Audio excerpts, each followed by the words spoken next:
Good morning. Welcome here. I'm Lauren. I'm part of the speaking team here. I'm so glad to be here with you. Happy Father's Day, dads. We are celebrating you today. Well, it's been really fun to see some of the pictures coming in that you've been sending. Again, thank you for doing that. And please keep sending them. The address is on your screen. And, if you've checking us out here just in the last couple of weeks, or maybe today's your first day, we'd love to see where you're watching as well. Feel free to send them in to us. Well, we're in the middle of a series called Emerge, where we've been taking a look and exploring, some of those imposed changes of lockdown and maybe finding out some of the ones we may want to keep, as we head back into our new normal and we merge into that. This last week, I read an article. It popped in front of my screen, actually, kind of like how that happens, where there was an article about gathering some data from a fairly loose survey, asking people what it was that they most wanted to keep. And there was a very clear top 8. The one that hit the top by a huge margin was this: reducing consumerism. And this is what the author wrote. Many people told me that they want to spend less money shopping for new material goods like gadgets and clothes. A long period of being shut in and not spending as much has led to the realization that so much of our consumer behavior is about instant gratification, not lasting happiness. Well, the author went on to summarize, the feedback that she received was about this renewed focus and the whole idea about being more mindful of how people spent their money. It's not that surprising, is it? It certainly isn't to me, because I know our family, we experienced a little bit of joy, really, in our thriftiness over this season where we've had to plan a little bit more in order to be out shopping. Well, we're talking about money today. It's one of those topics, that few people are comfortable talking about, and, it's totally understandable, because even in our own families, we often don't talk about money. Never mind when there's company around, and some of us, even with our friends, it's actually pretty uncommon to talk about the real stuff around money. But I'm honestly a little bit excited to be talking about money here today, because over the last couple years, it's actually become a topic that I've grown to love to dive into, particularly in my role as a business coach. But kind of the side story to that is it's simply been a really fun catalyst that's actually helped my personal discovery, into the baggage and the beliefs and the behaviors that are so common to most of us, and how it affects our lives, mine included, and how some of those behaviors, we don't even realize what's going on behind the scenes. And I've become increasingly aware of the repair that's actually needed for most of us around abundance and around money. Here's the thing, early in our lives, we learned about lack, we learned about abundance long before we knew how to do math or had any idea of the concept of money. Our families taught us about money, about lack, about abundance, and it came down the pipes to them as well, a generation after generation of beliefs and ideas around money that landed on us. Ideas like, better spend that money and enjoy it, won't last. Money doesn't grow on trees. How about this one? Money's evil. How about this? We're not very good at money, around here. People with money are greedy. We work hard for our money, so you better be careful. You know what? The list, there's hundreds of these. And, maybe drop some in the chat box if some pop into your mind that were a part of your family growing up. One idea from my family, that was rarely spoken, but really I took it on very strongly into adulthood. And it's kind of interesting. It was just on that clip that we just saw. Here it is. There is never enough. And as an adult, it doesn't seem to really matter how much income I have, how secure my job is. I've really had this underlying fear that it wasn't enough. And my personality's way of coping with that is to try to avoid it and just kind of carry on and, not focus on the money and hope it's all going to be okay. It's a terrible strategy, I know. But it's really interesting. I encourage you to do some research on this. There's around 4 top personality types about how we manage and approach money. And I claim, one of the stupidest ones, which is actually, to just avoid it. And pretending to, that it's all okay really does nothing effective. It just, evens out the stress over a long period of time. It's ridiculous. Well, this last week, I had a pretty eventful week. Last Monday, in one fell swoop, not only my week, but my future changed. You see, over the last 28 months or so, I have been contracting as a business coach for a company in the US. And over the last, actually couple months, but really in the last couple of weeks, it's been concentrated that there's been some changes, mostly in tax laws, that have really made it impossible for me to continue. So as of Monday the 15th, that was like 6 sleeps ago, it was my last day. So Tuesday morning, I woke up and my life, the hours in my day are completely different. And so is my income. It's mostly dropped to zero. And there's no specific time frame about when that will change. And if I let my thoughts, go down the trail of like, oh my gosh, when am I going to have work again? And where's the money going to come from? And oh, where's it all going to happen and when? I can really get alarmed. But, over the last many months, probably close to a year, I've had this interesting sensation of anticipation. Very clearly, really, that change is coming. Maybe, be better be ready for it, and that it's going to actually be good. Have you ever had that happen to you? I think most people have, where you have a sense of excitement and you really sometimes don't even know what it's about. Well, that's kind of what I've been experiencing, probably almost for the last year, where it's periodic, but it's consistent. And although I don't know the specific, steps or, what my life is exactly going to look like, I do have a business that I will be reviving. So it's not like I have nothing in front of me, but I certainly, it's not formed yet and I don't have the time frame in front of me. But in the midst of all of this, I have experienced a remarkable peace. And it's actually not from the denial that I just claimed to be part of, avoiding my life. It's actually not that. Instead, it's that I feel really strongly that God is looking out for me. But more than that He has been preparing the way for me long before now. This isn't a big surprise to Him. He's ready. And one of the reasons for this sense of peace that I've been able to experience is over the last couple years, I have been learning new rhythms, of slowing down, kind of like what Gary talked about last week. And if you missed that, I encourage you, go back to the YouTube channel or the TMP app and check it out. It was really awesome. So I've been learning, to take a Sabbath every week, to unplug and actually slow down enough to kind of be present with myself. To spend a couple minutes, a few minutes of silence throughout my days, which has really helped me with something unexpected over the last couple years. It's this ability of new ways to listen and new ways of actually receiving from God in different ways. I still feel totally like a newbie, learning, these slower rhythms. But I'm noticing and enjoying how much significantly more relaxed that I am on the inside. Well, this week with a completely cleared schedule, I have felt tempted to race into planning the next thing and getting it all organized. But I've spent instead some time, a little bit more time in silence, journaling, actually being present with myself, which for me is a huge victory, just that I'm able to take some more time to be quiet. But there's this verse that keeps running through my mind, and kind of loudly at times when I've needed it. And it's from Psalm 46. It says, "Be still and know that I am God." And you may already be familiar with that verse, but something jumped out at me, even just while I was writing it down here to prepare to share today. Notice that the be still comes before the knowing. That has certainly been my experience. Well, as we take a look at money this morning, we're actually looking at a broader view of money in the context of abundance. I want to throw some ideas out for you to chew on, and at the same time kind of pull back the curtain on some of the sources of angst that God has been helping me untangle in the last couple of years, and particularly in the last couple of weeks. And just to be transparent, my life is closely linked to Jesus. I believe He knows what's best for me, and as a result, I go to what He has to say a lot to kind of inform me and guide me in my life.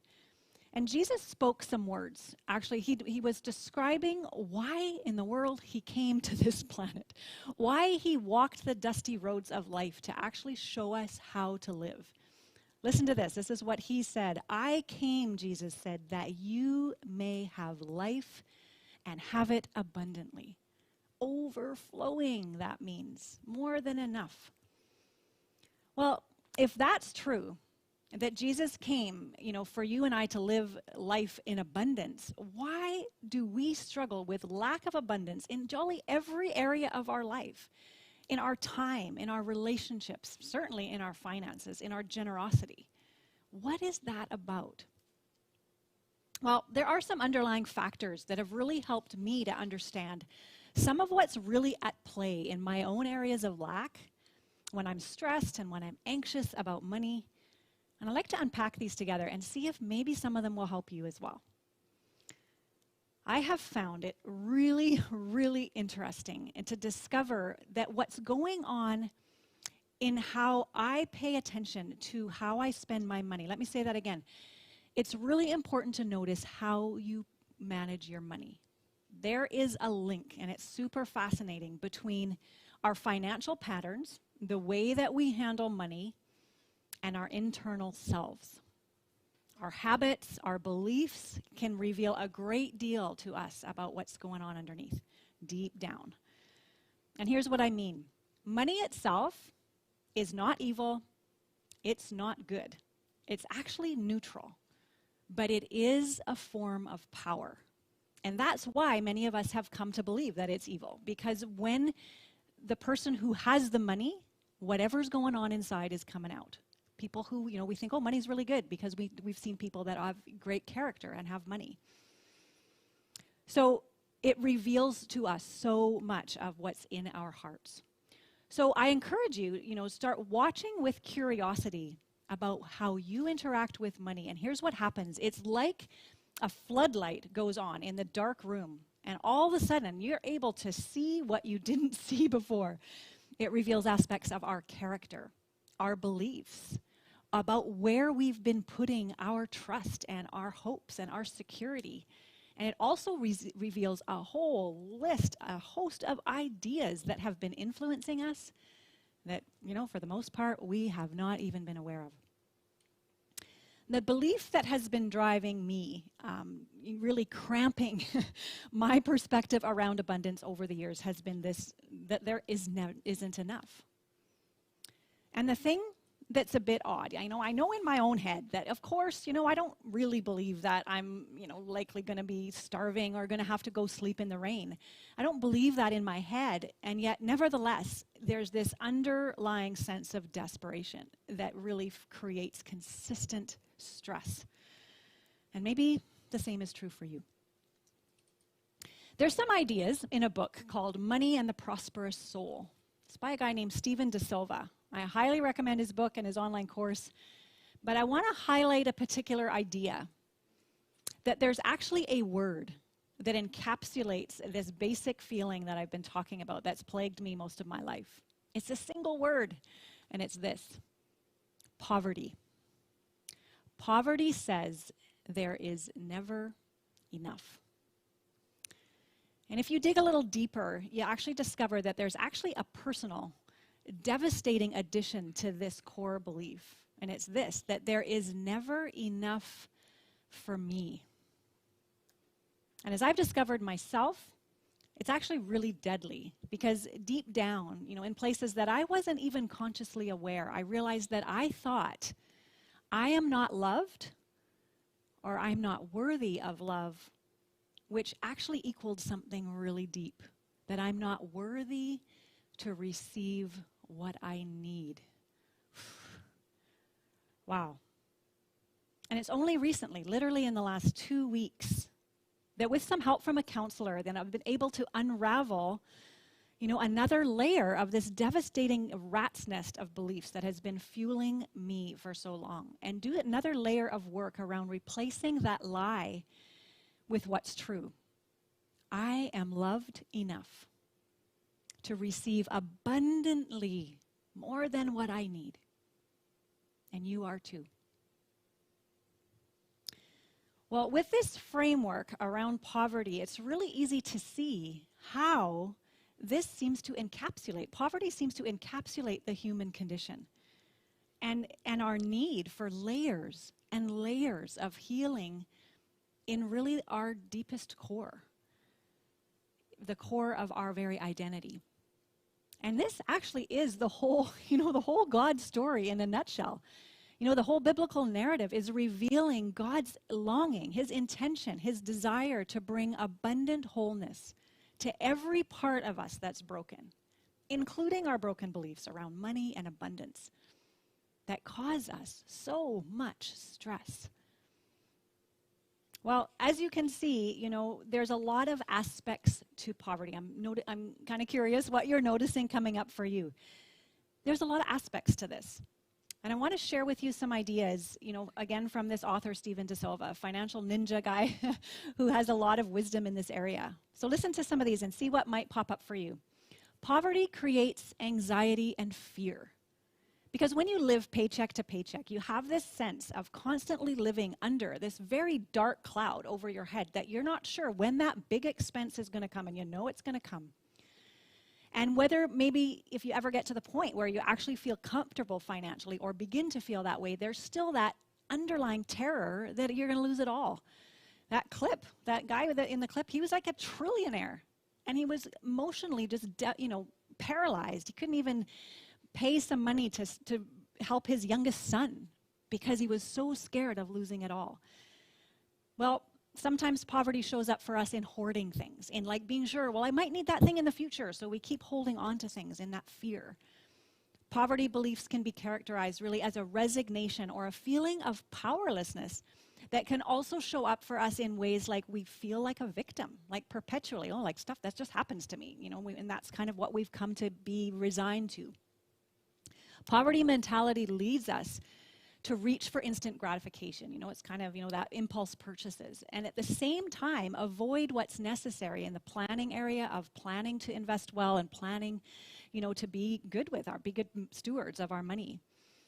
Poverty makes us feel enslaved and ruled by our finances. We actually even get a sense of feeling trapped financially. And here's a big one. Poverty actually makes you hide. It actually makes you not speak up, reveal that your voice isn't important, that your perspective or your opinion is not important, especially related to someone else's opinion. Poverty makes us believe that you can't keep your money. It is going to just run through like water, and there's just never enough. It kind of tag teams on that. And a sense of poverty can choke out generosity because you can want to give and you can want to be generous, but you have this sense, this feeling that you can't afford to give your time or your money. Well, it's pretty clear, that there's a multifaceted approach here, and poverty affects lots of areas of our lives. But it's also clear that poverty is not an economic problem. It's much deeper than that. Lack in any area of our lives, either we can think about sort of the basic areas of, like shelter and food and clothing. But there's more complex areas as well that we have needs in, like opportunities and friendship and affection and knowledge. And when there's lack in any of those areas, it affects us very deeply, and God cares about that. And if you ask yourself this, how many of that list that we just went through of the poverty symptoms do you see actively in our culture today? Doesn't it seem interesting that even in the wealthiest country in the world, and in a season in history where we have access to more than we've ever had access to, and we could figure out how to clothe and feed every person on this planet, that people go around still believing that there isn't enough? Heck, I believe that there isn't enough still. Maybe you do too. Well, you and I instinctively know, right, that it's not really what we have or don't have that determines our joy and our happiness, right? We all know people who are miserable and wealthy, and we know people who are miserable and poor. But we also know people who are happy and rich, and people who are happy and poor.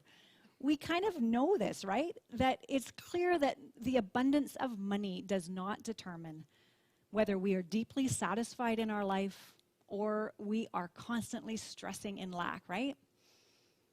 Well, God's intention, his desire for you and me has always been to give us more than enough. And more than that, for us to receive more than enough, to help us to flourish in our work, in our family, in our relationships, and in our purpose to make a difference. He wants to give us more than we can even imagine. And one of the things with poverty is what we can imagine God has for us is actually more limited than what he has in mind for us. He actually wants to blow the doors off what we think is possible. And if I'm honest, this has really been an area of serious growth for me, actually for years. And this area of, at some point, I began a prayer. And it came out of this awareness that I had this, I began to recognize there's this symptom in me of self-sufficiency where I would be like, oh yeah, no, it's okay, thank you, it's okay. And it was related to things like receiving compliments, receiving, a gift from someone. I noticed it felt uncomfortable. And I had this sense of like, it's interesting how my hands do that automatically. No, it's good, yeah, it's all okay. And that self-sufficiency, I realized at some point, was actually keeping me from receiving what I was asking God for. So I began this prayer, ask God to increase my capacity to receive. And truly, growing and receiving abundance it's a process. I wish it was just like that. We could say that prayer and it would be it. But it really is a consistent process because there's a lot entangled in this. I want to pray with you, as we close. I want to pray for you for blessing, for increased capacity yourself, for opportunities to come that you are not expecting. And if you want to grow in the area of even, say, money management skills, or maybe there's another area of poverty that, as we talked about, you felt nudged about, I can pretty much guarantee you that whatever part of this affects you, there's going to be some skill development involved in growing and improving in this area.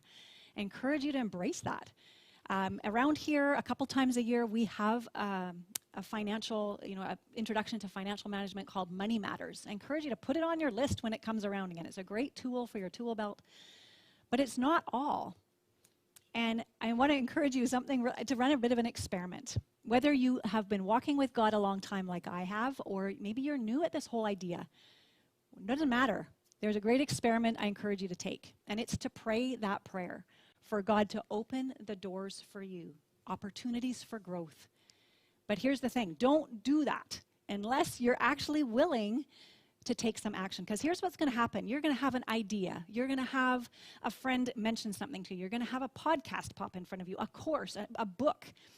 You are going to start getting some answers, but it's going to require you to take action. And if you don't, you're going to find that the next time you're not going to notice the answer as clearly. And here's what's always true, is it never comes at a convenient time. I'm giving you a little hint here. You're always going to have to trade something. So when you have that sense and you have an answer to your prayer and you have this thing come up and say, you know what, that's not convenient for me right now, I've warned you. You're going to have that happen. And God is about the practical helping of us and with the underlying pieces. So I want to leave you with these words that Jesus spoke. I came that you may have life and have it abundantly overflowing. Will you pray with me? God, thank you so much that you care about these parts of our lives that under the surface are just so often stressing out. And thank you that you have what we need in this area. You have more than enough for us. And I just pray for each one of us that whatever it is in our own hearts that you're wanting to free us from the prison that we've been in around abundance, I pray that you would highlight that for us.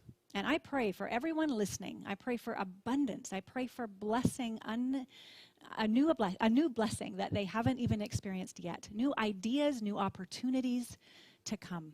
And I pray for courage when those come, that each one would be able to take action on that and receive what it is that you're wanting to give us. And we pray this together in Jesus' name. Amen.